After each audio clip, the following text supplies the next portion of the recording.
Assalamualaikum warahmatullahi wabarakatuh. Salam sehat dan salam sejahtera selalu. Jumpa lagi dengan saya Leon Andretti Abdillah, masih dalam mata kuliah Customer Relationship Management atau CRM. CRM sendiri merupakan salah satu mata kuliah pokok yang ada pada grup Enterprise System. Dan pada kesempatan kali ini kita akan membahas topik terkait dengan Information Technology for Customer Relationship Management atau IT for CRM. IT sendiri sudah menjadi backbone bagi enterprise, tidak hanya untuk marketing saja, tapi juga aktivitas-aktivitas lain, juga misalnya sales atau bahkan ke customer service.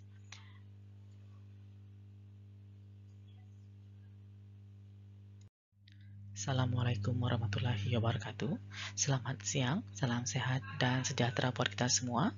Selamat datang rekan-rekan mahasiswa yang saya cintai dan banggakan dimanapun Anda berada. Semoga selalu dalam keadaan sehat walafiat dan dalam lindungan Allah Subhanahu wa Ta'ala. Amin ya Rabbal 'Alamin. Perkenalkan, saya Leon Andretti Abdillah, saat ini sebagai Associate Professor Computer Science and Information System, kemudian Asesor BKD, Editor Journal and Conference, Reviewer Ditjen Diktiristek, kemudian pengampu sejumlah mata kuliah seperti ACI, KMS, CRM, dan lain sebagainya, mentor di Pablo New Zealand, serta Unpad Indonesia, Consultant Academic Research and Community, serta Koordinator Enterprise System Research Critics. Nah, sekarang kita sudah mengenal atau memasuki abad ke-21 yang dikenal dengan istilah information economy. Jadi kalau pada masa lalu, ekonomi itu sangat terkait misalnya hanya dengan tanah saja, emas ya, atau buruh. Nah, tetapi sekarang sudah mengalami pergeseran yang cukup drastis, yaitu information economy. Jadi ekonomi itu sangat tergantung dari informasi yang berkembang pada suatu bidang ya, atau pada masa itu. In the definition of established of information economy, the main production factor is human capital and the knowledge accumulated in.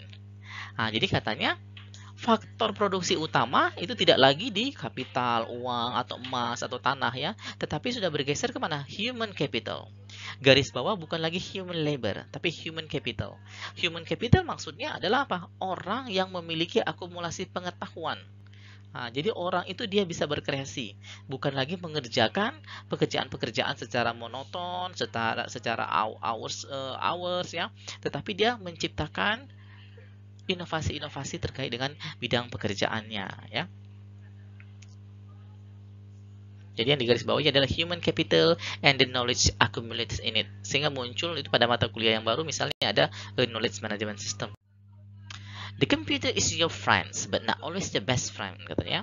Jadi tren sekarang semuanya sudah IT based, computer based, gitu ya. Sehingga komputer itu memang menjadi idola dalam setiap bisnis, termasuk dalam bidang CRM ya. Computers have changed the world of CRM. Yang pertama, provide the means of obtain much of the data. Jadi sesuai dengan tadi information ya, maka komputer itu menyediakan banyak sekali data-data yang terkait dengan CRM ya. Store the data, penyimpanan data, and generate report based on the data. Kita juga bisa menghasilkan laporan dari data-data yang sudah terekam tadi sesuai dengan kebutuhan organisasi kita, gitu ya. Tetapi ya, that doesn't always necessitate a huge database. Apalagi sekarang dengan banyak sekali customer, tentu bahkan semakin banyak juga data rekaman datanya ya. Belum tentu seluruh data yang besar tadi itu dibutuhkan ya. In fact, sometimes it means just a sheet or paper of a pencil. Kadangkala ya, kita hanya butuhkan apa? Selembar paper dan pensil aja untuk hal-hal tertentu. Ya, jadi tidak perlu yang canggih-canggih ya. Please keep this thing in mind when planning your databases. Jadi pada saat mulai membangun customer atau CRM related database, perlu juga kita perhatikan small computer have big capabilities. Sekarang bukan seperti dulu lagi ya, semakin besar lemarinya semakin besar muatannya. Kalau sekarang ukuran laptop komputer atau mainframe itu belum tentu ya isinya seperti itu, bahkan jauh lebih besar lagi ya, tergantung dari spesifikasinya. Even the best system can't do it all. Bahkan sistem yang terbaik pun belum tentu ya dapat memenuhi seluruh kebutuhan CRM dan customer kita. You get what you ask for. Jadi kita hanya akan mendapatkan apa yang kita program atau yang kita inginkan. Nah, seperti itu ya.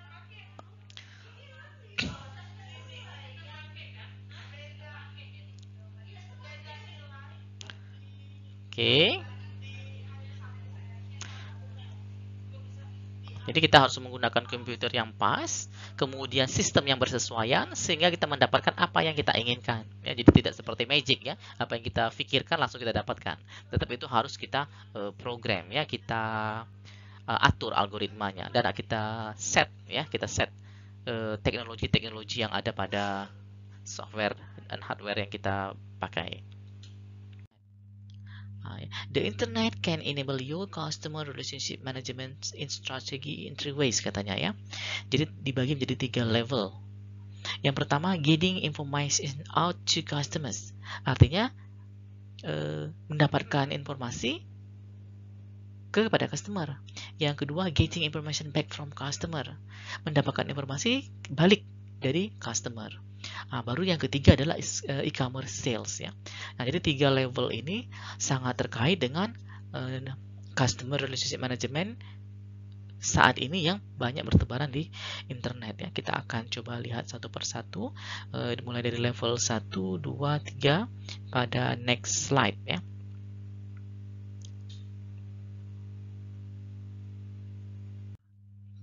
Choosing the right vehicle. Choosing the right e-commerce vehicle for you and your customers is 3-step process. Ada 3 proses katanya. Step 1 is to go back to your customer relationship management strategy. Balik lagi ke strategi yang sudah kita pelajari sebelumnya ya. Step 2 is to plan out where you want to go. Dari yang sana, kita akan menuju ke strategi yang mana. Step 3 is to choose the e-commerce vehicle or fleet that best matches where you are and where you want to go. Ini ada sejumlah aturan for success on the road to e-commerce ya. Throughout your e-commerce implementation, keep your focus by remembering 3 rules for success. Yang pertama, e-commerce doesn't need to cost big box katanya. Ini kelebihan teknologi ya. Kalau dulu mau jualan kita harus buka toko ya, menyiapkan gudangnya, kita harus buka pameran, kita harus buka tenan di mall-mall kira-kira ya. Sekarang dengan e-commerce kadang-kadang cukup dengan gudang, bahkan home industry, rumah aja ya. Kita sudah bisa berbisnis. Karena apa? Tokonya tidak lagi nampak secara langsung, tetapi ada apa? Pada layar smartphone orang. Sehingga sangat leluasa kita mempercantik tampilan online store kita ya. Keep it current. Customer expect internet data to be more current and up to date than any of your print material. Jadi kalau kita mencetak itu kadang-kadang kita cetak apa hari ini, kita pakai untuk apa? Sampai seminggu sampai sebulan, sehingga datanya tidak update. Tetapi kalau kita gunakan e-commerce online, kita bisa update kapan saja ada update. Misalnya saja produknya datang ya, tiba-tiba ada diskon, bisa langsung kita umumkan saat itu juga ya. Straight to personal. Nah, jadi sekarang juga tren e-commerce itu apa? Ada personalifikasi. Jadi kita bisa lakukan setting misalnya ya. Orang-orang itu mau belanja apa? Misalnya kalau kita superstore ya. Ada orang yang belanja hobinya fashion, ada yang hobinya misalnya elektronik, ada yang hobinya communication, ada yang hobinya outdoor activity. Nah, jadi mereka sebagian itu cenderung tidak mau diberikan informasi yang tidak terkait dengan hobi atau activity utama mereka. Jadi e-commerce itu bisa ditambahi fasilitas setting sesuai dengan minat dan interest dari customer. Untuk pertemuan kali ini kita mencoba untuk mencapai tujuan-tujuan sebagai berikut ya. Ada aspek-aspek yang perlu dipahami, misalnya saja adalah range dari CRM teknologi ya. Mulai dari analytical, kemudian sampai ke strategic. Selanjutnya adalah the role that technology play in the achievement of CRM outcome. Jadi peranan teknologinya itu seperti apa dalam mencapai outcome dari CRM kita. Kemudian ekosistem CRM strukturnya seperti apa. Lanjut lagi ke main application area of CRM. Apakah pada marketing, sales, atau service. Kemudian the role that analytical play in CRM technology. Ini sekarang sudah mulai masuk ke database, itu tidak hanya disimpan saja tapi mulai di analitik ya. And importance of integration, knowledge management, and workflow to CRM outcomes. Agendanya kita bagi menjadi 5. Yang pertama itu terkait dengan introduction, dilanjutkan dengan CRM on the internet, choosing the right vehicle, 3 rules to e-commerce, and baru ke assignment-nya. Untuk introduction itu kita masih masuk ke 21st century ya, dimana pada masa-masa ini merupakan terkait dengan konsep information economy. In the condition of establishment of information economy, the main production factor is human capital and the knowledge accumulated in it. Jadi pada fase sekarang ini, faktor produksi utama itu bukan lagi uang, ya, tanah, emas, capital, dan lain-lain, tetapi adalah information. Dan information itu terus-menerus diolah sesuai dengan knowledge yang ada pada staff atau yang ada pada suatu organisasi.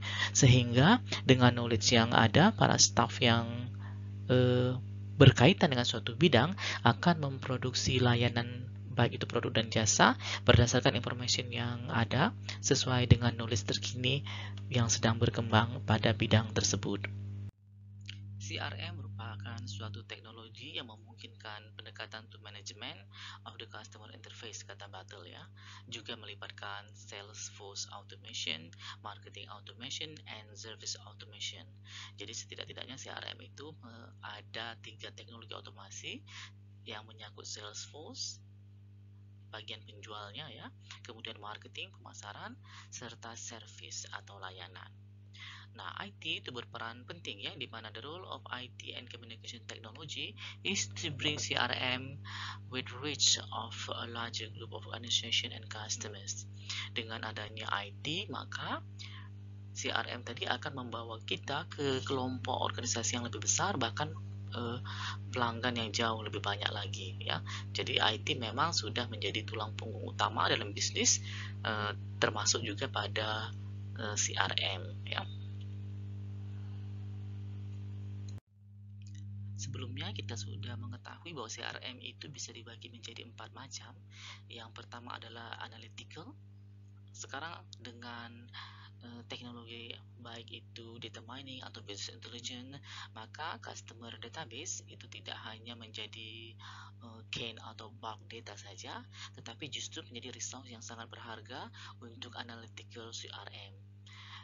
Inputnya bisa didapat dari Salesforce atau marketing. Kemudian hasil analisa juga bisa dikirimkan ke Salesforce dan ke bagian service automation.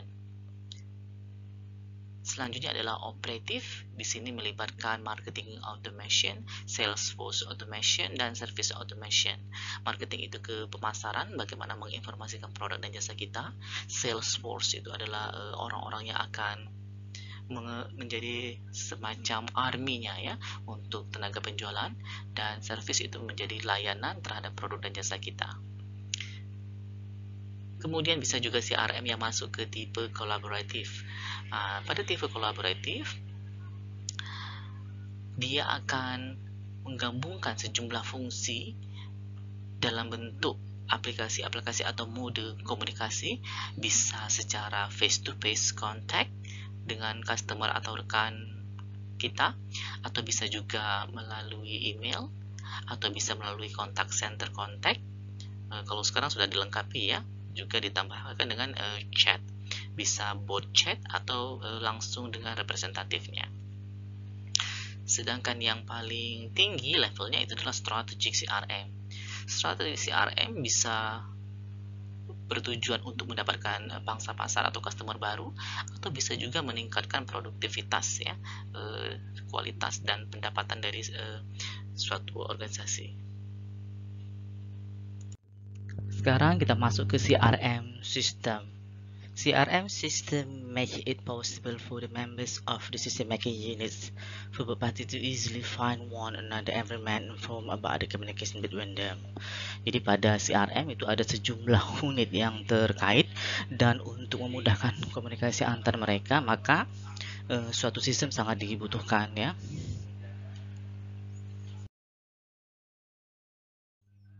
Nah, ini ilustrasi dari suatu CRM system.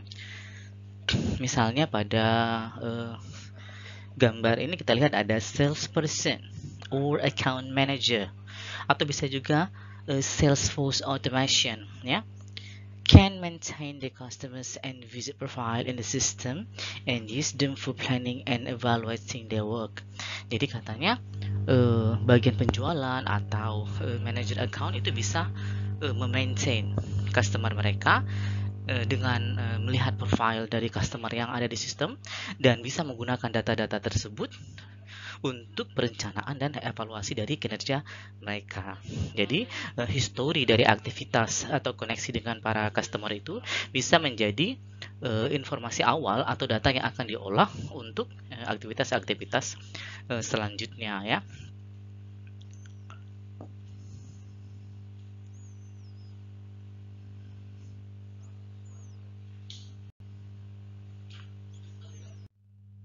Oke, sekarang baru masuk lagi ke placement of order can be simplified. Jadi ada proses penempatan order, ya, to the extent that this had not already been arranged when an enterprise planning system was implemented. CRM juga merupakan bagian dari enterprise resource planning, walaupun ada sistem khusus, ya, yang ada sistem spesifik yang menangani ERP secara keseluruhannya, misalnya SAP. This is another system that can also pass the order entry, katanya, ya. Jadi pada ERP dia terkait dengan yang lebih besar lagi, selain koneksi ke CRM, juga terhubung ke sales, financials, inventory, services, human resource, MRP, production, sampai ke purchasing. Tapi fokus kita pada kajian kali ini adalah untuk CRM yang ordernya di sini, ya. CRM system can prove their usefulness even in markets when there is no contact with the end user because distributor are used. Dengan adanya sistem CRM, pihak perusahaan kita dalam hal ini bisa saja, ya, tidak berhubungan langsung dengan market atau user produk dan jasa kita, karena kita juga bisa mengandalkan bagian distributor, seperti itu, ya.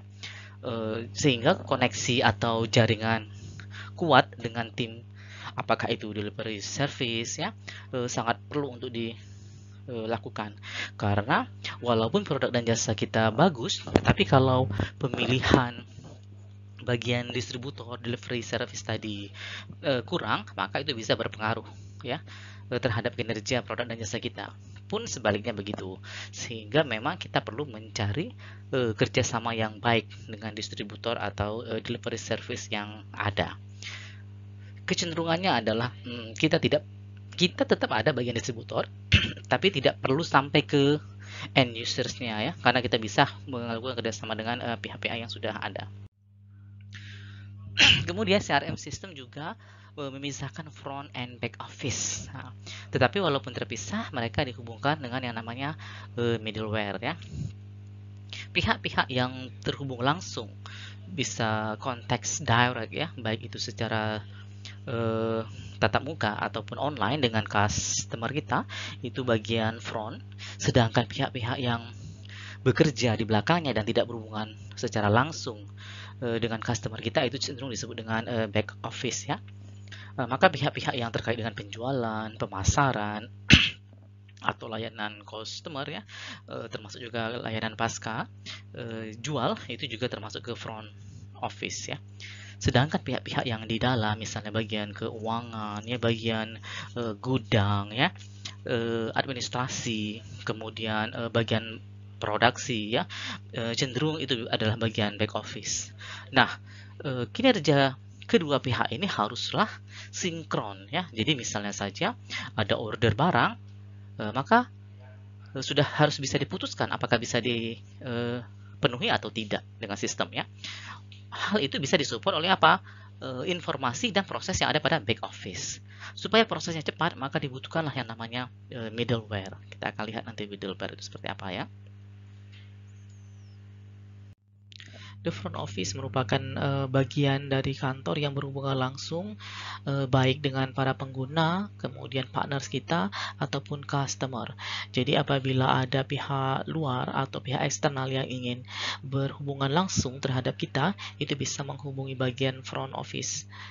Ini misalnya kalau pada lobby atau resepsionis itu akan muncul front office, ada staff yang akan memberikan layanan terhadap eksternal yang ada, bisa saja customer yang baru atau customer yang lama.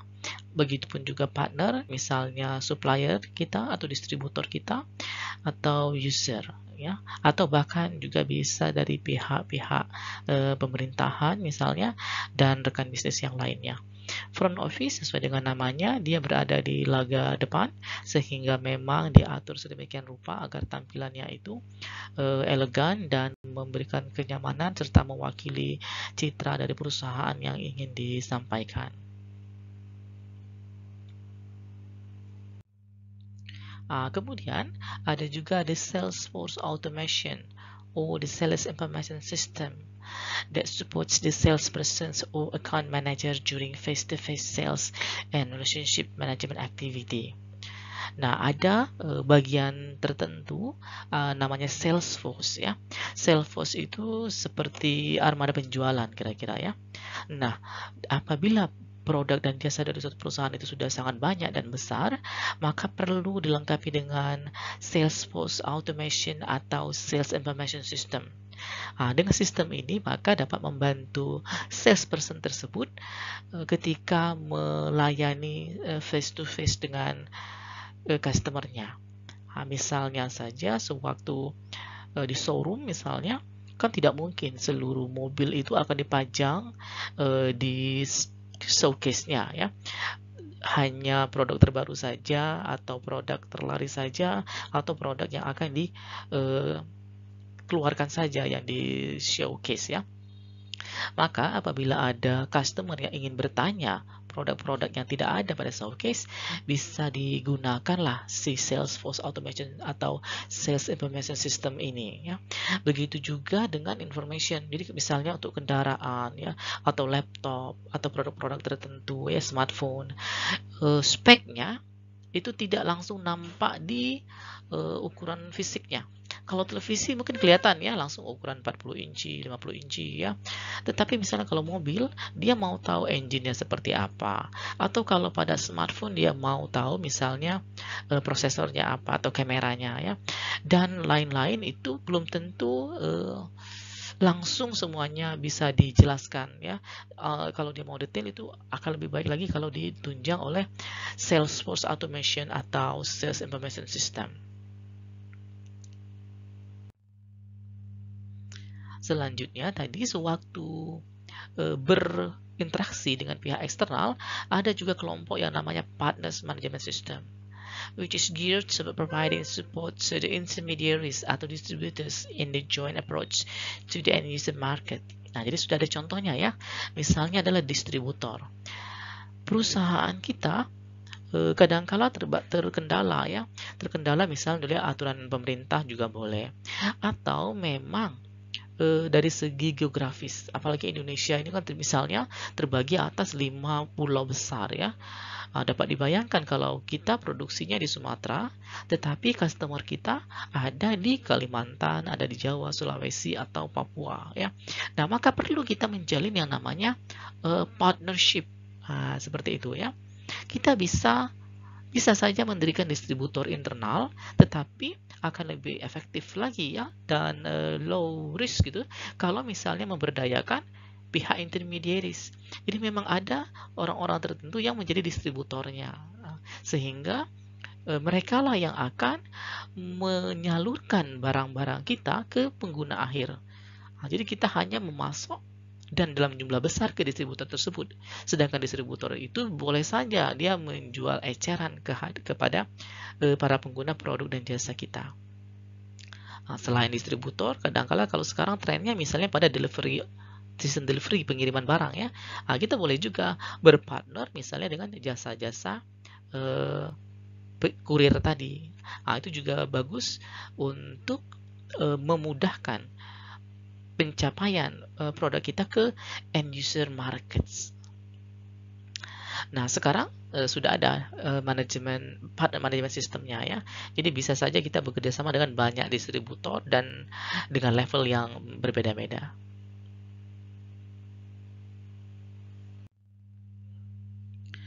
Kemudian the front office juga terkait dengan the contact center, where incoming and outgoing traffic by telephone, fax, and the internet or email takes place. Even the written correspondence with customer may be partially handled here. Jadi front office juga selain berhubungan langsung dengan pengguna, customer, atau partner tadi, bisa juga sebagai contact center.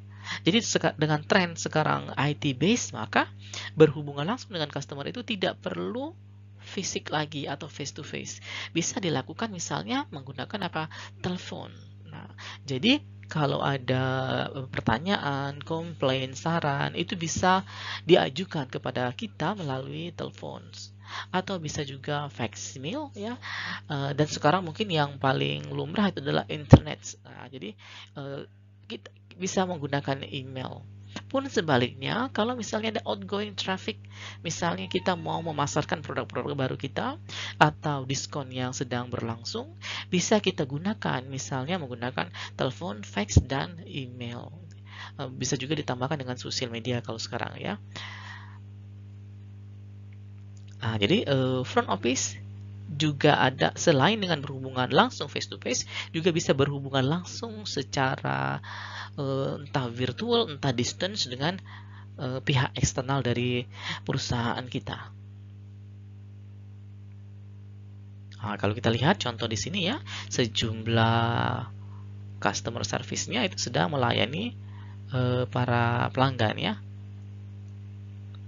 melalui aplikasi yang disediakan, atau mereka melayani pihak eksternalnya secara online ya.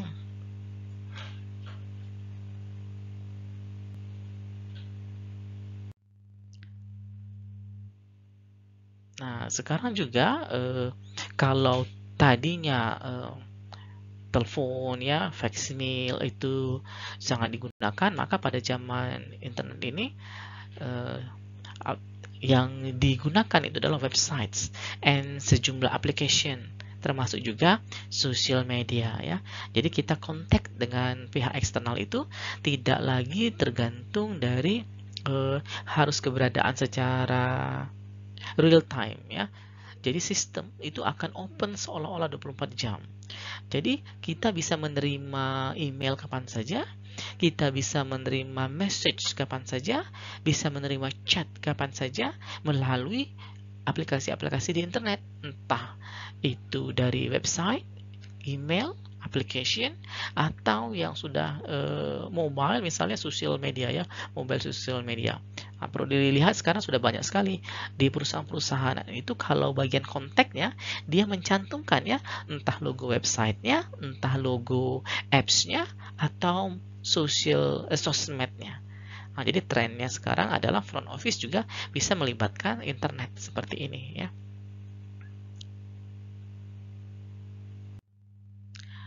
Atau bisa juga front office itu tidak lagi menampilkan orang customer service-nya secara fisik, tapi yang ditampilkan itu adalah kioski. Nah, ini contohnya ya. Example would be information pillars, point of information or point of purchase terminals, where customers can help themselves on location. Ini misalnya dalam supermall ya yang sangat besar.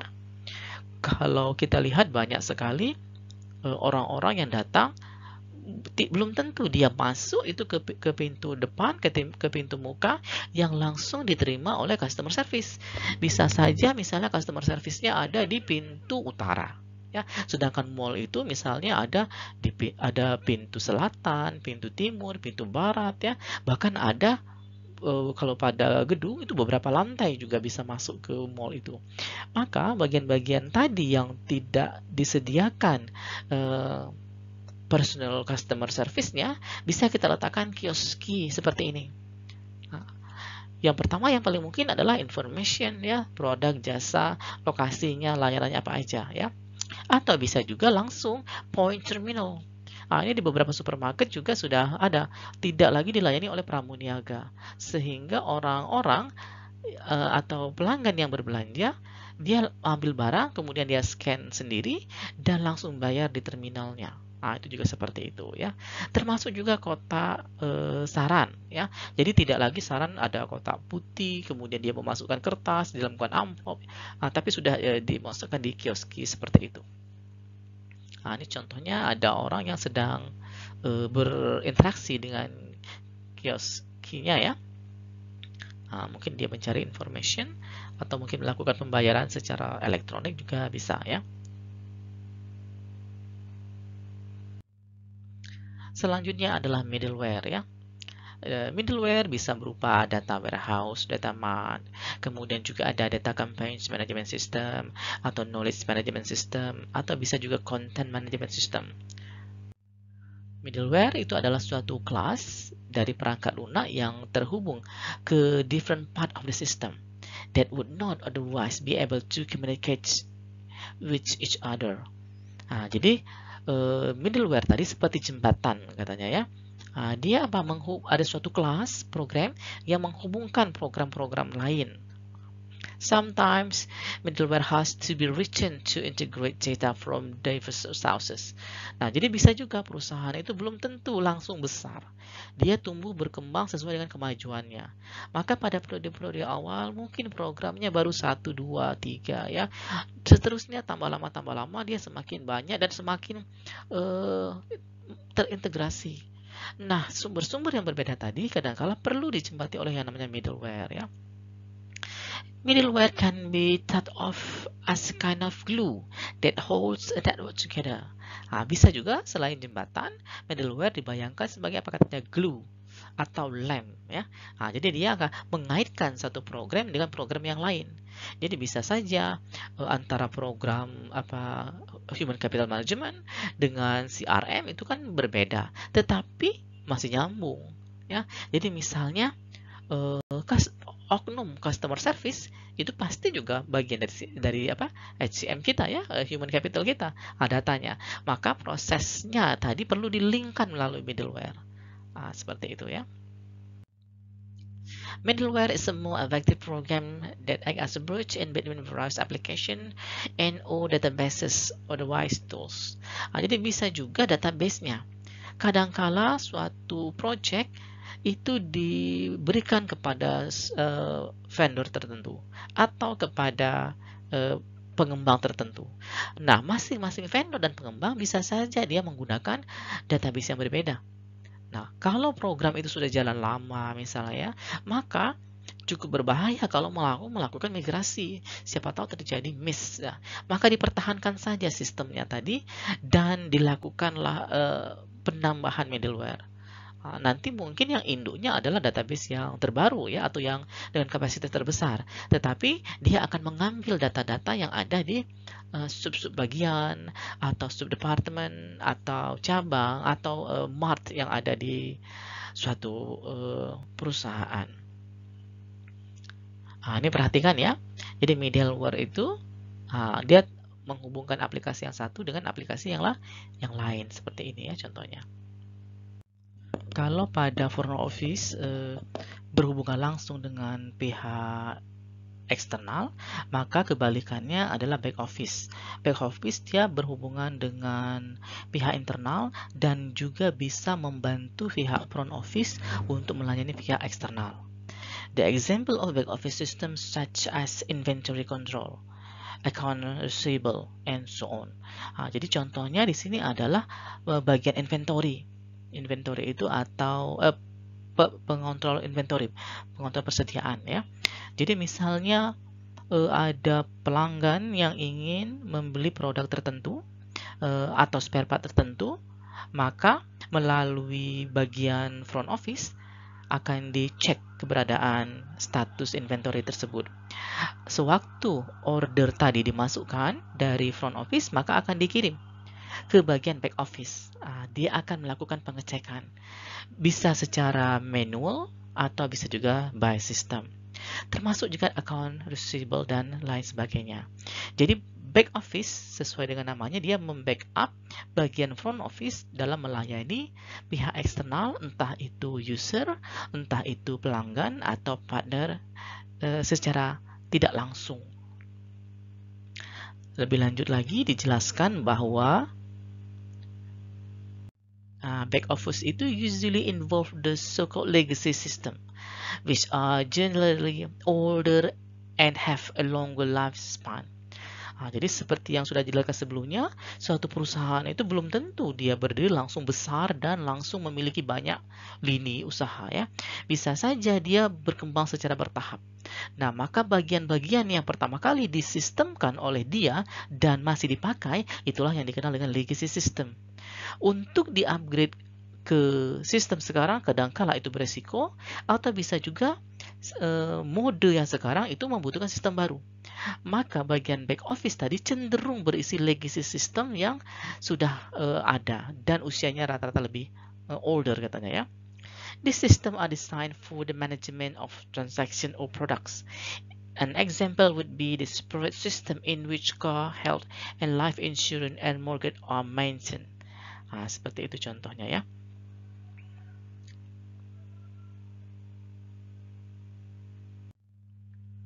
Contact center.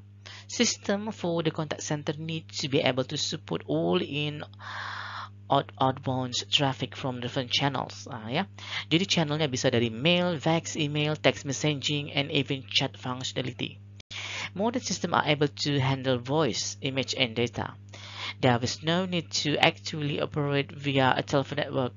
Nowadays, all the traffic can be handled by data connection over the internet.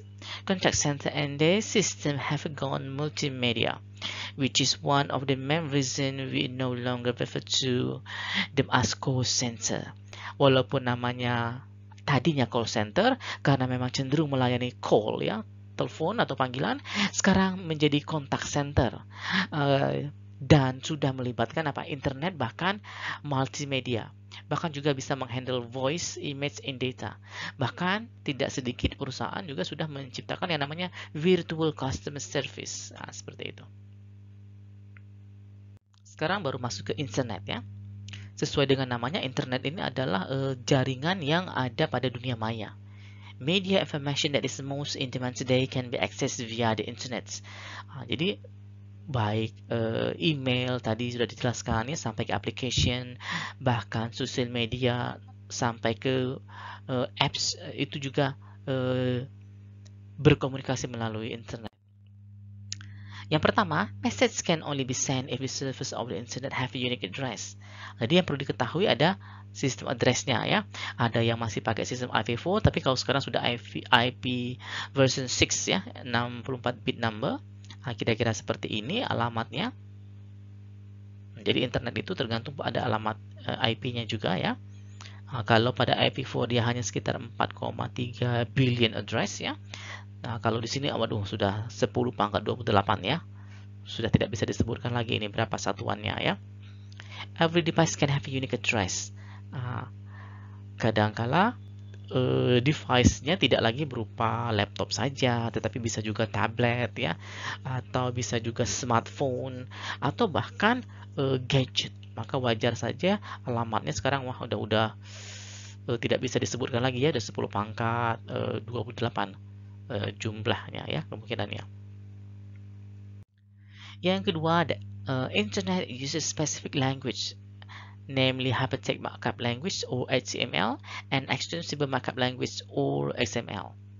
Jadi dia menggunakan dua bahasa, walaupun ada bahasa yang lain ya, tetapi yang utama itu dipakai adalah HTML dan XML. Hypertext is a way to draw up pages into links to other pages and contents, such as third-party information, films, animation, and so on. HTML put the emphasis on the look and feel of the way data is presented on the web. Jadi web itu dibangun berdasarkan HTML tadi ya. Sedangkan XML places more emphasis on describing data and information. It takes on more information on document version, origin and destination, but also content are more flexibility constructible. Jadi kalau HTML untuk look and feel-nya, sedangkan untuk description-nya itu lebih menggunakan XML. Yang ketiga, web browser. Web browser are ultimately necessary to decode and present the pages on the internet. Jadi kalau kita mau menuju ke alamat tertentu, kita harus memasukkan alamatnya.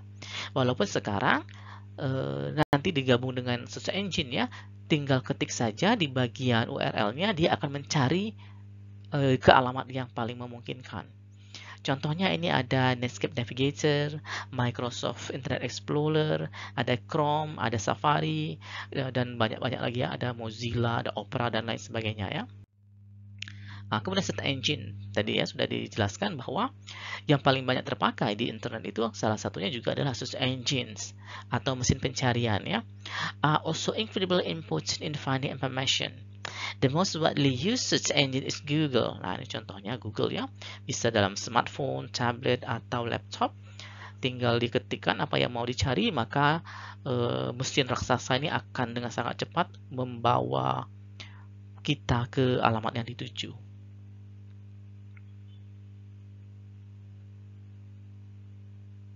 Selanjutnya adalah data warehouse and data mart. Data can be stored and collected in different areas within organization. Jadi data tadi bisa disimpan dan dikumpulkan itu pada lokasi-lokasi yang berbeda. Jadi bisa saja misalnya bagian kantor pusat itu ada di Jakarta, kemudian bagian pemasaran itu induknya ada di Bandung barangkali, kemudian sumber daya manusianya ada di Cilegon ya, atau maksudnya tidak dalam lokasi yang sama. Maka the role for customer data integration is to ensure a clear, complete, and integrated view of customers created by accurately integrating data from several sources. Nanti dikenal dengan istilah data warehouses and data mart ya. Kalau data warehouse itu cenderung ke gudang datanya, tempat pool besarnya, sedangkan data mart itu adalah data-data spesifik yang akan dikelola oleh baik kelompok sendiri, unit tersendiri. Data warehouse and isolated environment katanya ya. Designed for the support of management information system or executive information system or decision support system without placing additional burden on the operation system that contain data that make it possible to gain a clear topic-oriented view of the organization history in which users can obtain access to information in a quick and useful manner which allow them to better support their decision. Itu penjelasannya ya. Nah, kalau dibayangkan seperti ini. Jadi data warehouse itu pusat gudang data suatu organisasi di mana dia dapat mengambil dan mengirimkan data terkait melalui data mart. Nah, data mart ini bisa berupa function. Contohnya tadi sudah ya, misalnya berbeda, ada bagiannya ya. Ada bagian sumber daya manusia, bagian penjualan, ada bagian pemasaran, dan seterusnya. Data warehouse collect and manage data from various sources to provide meaningful business insights. Jadi pihak perusahaan akan mendapatkan kumpulan data-data tadi untuk complete information. It's collection of data which is separated from the operational system and support the decision making of the company. In data warehouse, data is to form a historical perspective. Jadi kalau pada data warehouse cenderung ada perspektif historinya ya. The data in the warehouse is extract from multiple functional unit. Jadi dia diambil dari fungsi-fungsi yang lain. It is check, cleanse, and then integrated with data warehouse system. Data will use a very fast computer system having large storage capacity. This tool can answer any complex query relating data. Data warehouse cenderung menggunakan tipe komputer yang lebih super dengan kapasitas yang juga sangat besar ya. Sedangkan data mart is a simple form of a data warehouse that is focused on a single subject. Single subject ya. Jadi bisa pemasaran saja, SDM saja, atau customer service saja, silahkan ya. Data mart draws data from only a few sources. Jadi lebih sedikit sumbernya. The source may be central data warehouse, internal operational system, or external data sources. Kadangkala data mart itu hanya mengambil data query yang ada di data warehouse, atau bisa dari subunit dia sendiri, atau dari external data source, boleh juga ya. Tipe data warehouse ini ada 4.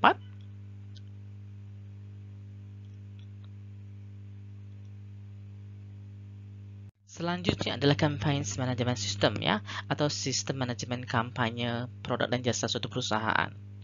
Back in the old days of direct marketing, campaigns management refers to the planning and execution of a single marketing campaign with made use of the telephone in order postal interfaces. Nowadays, within the framework of CRM, campaigns management encompasses the multitude of campaigns that are planned and executed through different channels, so that continuous marketing communication flow is created. Jadi kalau pada masa lalu masih menggunakan telepon or postal, ya, jadi dikirim melalui pos ya. Kalau sekarang dia menggunakan multitude, banyak channel. Nah, tadi sudah dijelaskan bisa melalui internet, website, sosial media, dan lain sebagainya ya.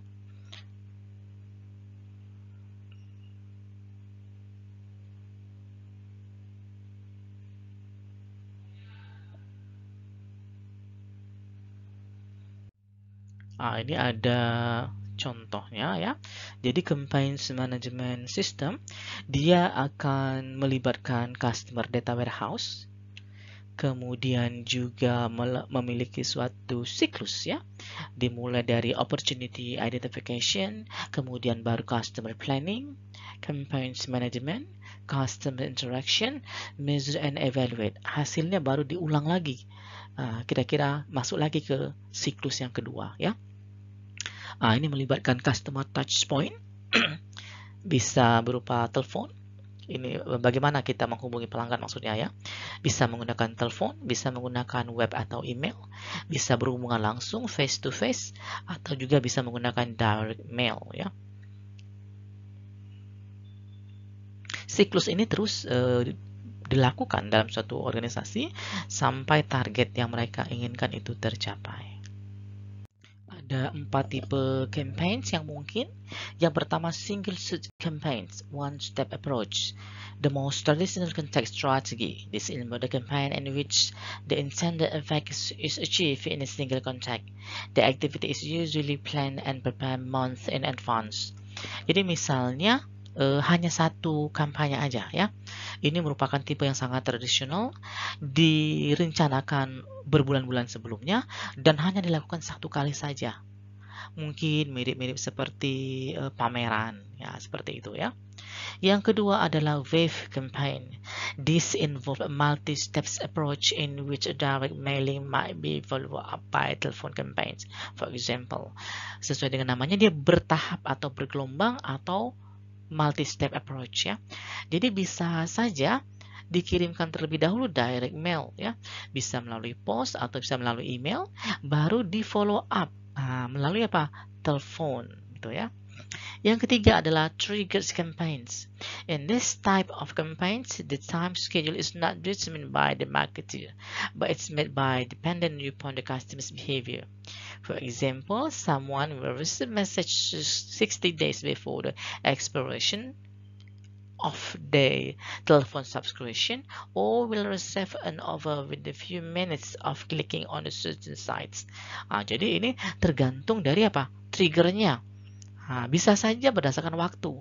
Jadi kalau membershipnya atau subscriptionnya itu sudah mau habis ya, entah 6 bulan, entah sebulan, entah 10 hari, baru di trigger campaign-nya. Atau bisa juga kalau dia baru submit subscription, misalnya di email ya, dia masukkan datanya, emailnya, maka saat itu juga bisa langsung muncul campaign-nya. Yang keempat adalah digital campaigns atau communication calendar.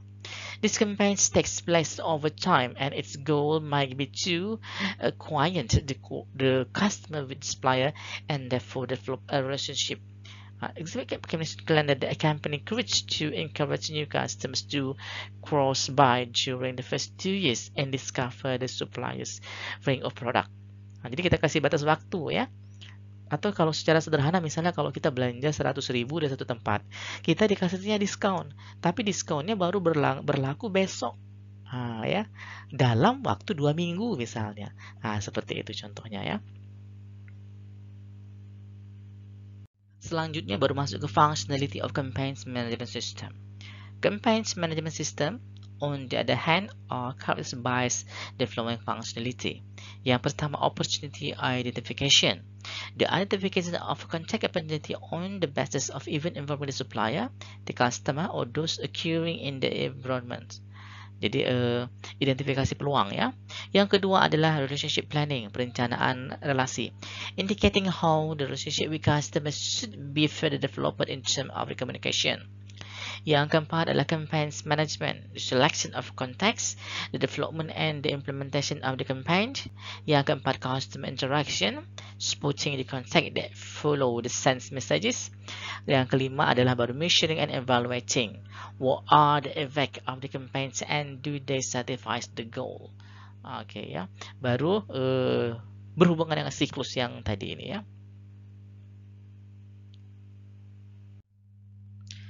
Selain campaigns, ada lagi istilah content management system.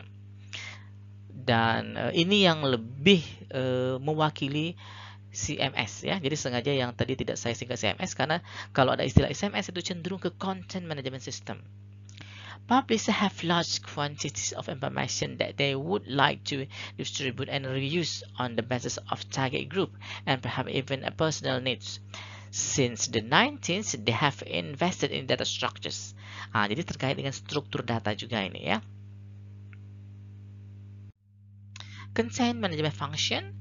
Yang pertama, authoring, adding and changing content in automated digital environment.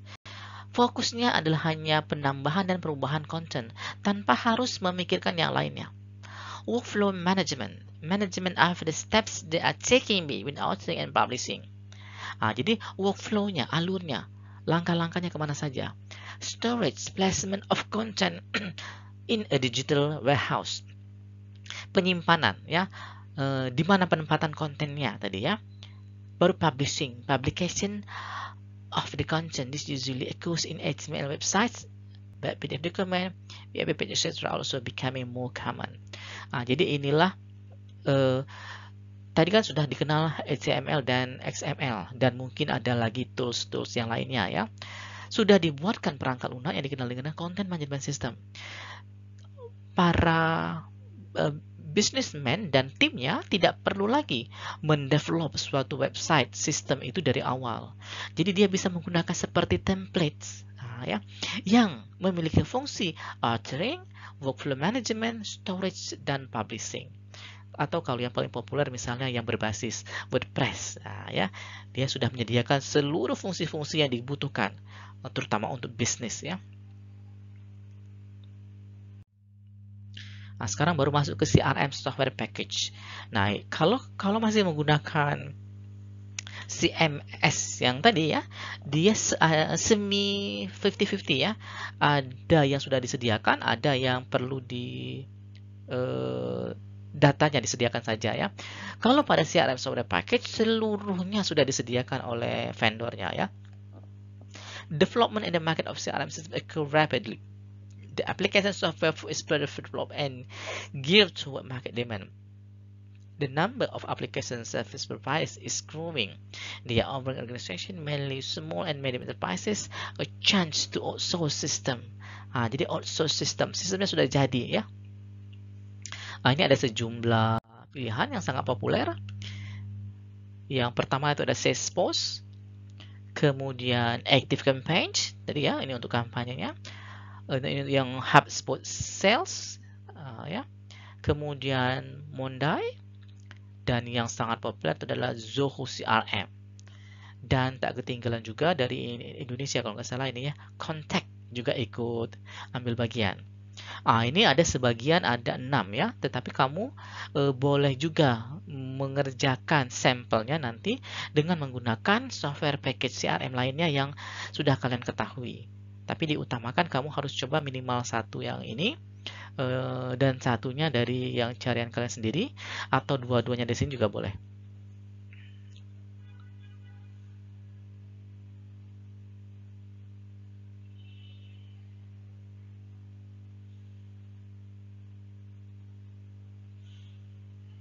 Apa keuntungan dari CRM software package ya? Contohnya di Salesforce.com contohnya ya.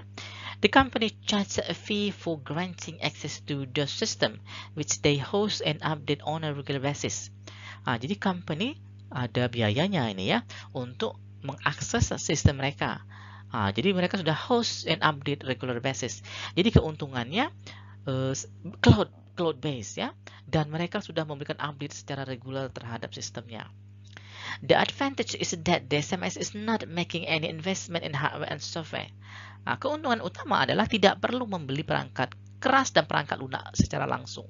Karena dengan membayar fee yang sangat murah dibandingkan membeli hardware dan software langsung, dia sudah bisa mengelola CRM-nya dengan baik. Or the management thereof, which is often not something in internal IT department can handle. Walaupun ada departemen IT, belum tentu satu perusahaan tadi memiliki capability untuk membangun CRM system. Starting up is easy and takes only a little preparation. The system is omni-accessible and flexible. Jadi sangat mudah sekali ya untuk melakukan preparation-nya. Walaupun ada keuntungannya, juga ada kerugiannya ya. However, katanya, the management of data is transferred into a third-party hand. Data milik kita ditransfer ke pihak ketiga. Nah, gitu ya. The options to tailor the software to the company's needs is limited. Jadi ya, untuk tailor ya, mengaitkan software to the company needs are limited. Kadangkala suatu perusahaan itu kebutuhannya spesifik kadangkala ya, dan belum tentu di cover semua oleh CRM software package tadi. Integration with the back office system may be trickier than with own and managed solution. Kadangkala ya, integrasi untuk ke bagian back office kita yang menggunakan legacy system itu perlu ditambahkan trik-trik tambahan. Jadi tidak langsung flow smooth, otomatis auto plugin kira-kira ya, auto correction dan lain sebagainya itu belum tentu terjadi. Jadi perlu difikirkan juga. Atau bisa juga suatu perusahaan menggabungkan ya. Jadi dia menyediakan ada yang CRM package-nya, ada yang CMS-nya, dan kebutuhan-kebutuhan yang lainnya.